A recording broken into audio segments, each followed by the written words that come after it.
घर की एक पुरानी दीवार पर अचानक आंख के साइज का एक छेद दिखाई दिया। छोटा भाई आरव क्यूरियोसिटी में पास गया और जैसे ही उसने अंदर झांका, उसे एक अजीब सी लड़की दिखाई दी।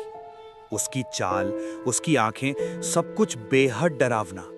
आरव कांप गया। उसके दोस्त ने उसे देखकर मजाक उड़ाया। तेरा दिमाग खराब है क्या? दीवार में कहां का छेद?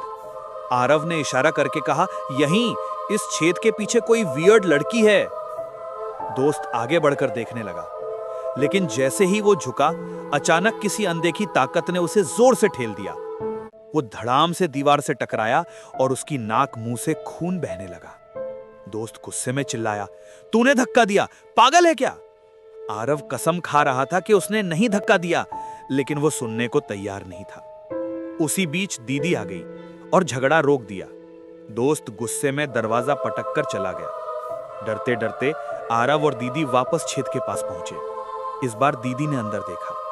वहां वही लड़की थी, जमीन पर घिसटते हुए, जैसे किसी से बचने की कोशिश कर रही हो। दीदी को लगा कि शायद पड़ोस वाले घर की कोई बच्ची मुसीबत में है, लेकिन आरव का चेहरा बिल्कुल। दिया फिर झुककर छेद की ओर झांकी। इस बार उसने देखा एक अजीब सी लड़की, लेकिन लड़की के मुंह से खून झलका। लेकिन इसके अगले ही दिन आरव बीमार पड़ गया। सोकर उठते ही नाक से, मुंह से खून। उसने दिया से फड़फड़ाते हुए कहा, मैं सुनता हूं वो छेद, वो मुझे बुला रहा है हर रात। रात होते ही दोनों भाई बहन फिर उसी आवाज से जाग उठे। डर और कंफ्यूजन में वे नीचे उतरे।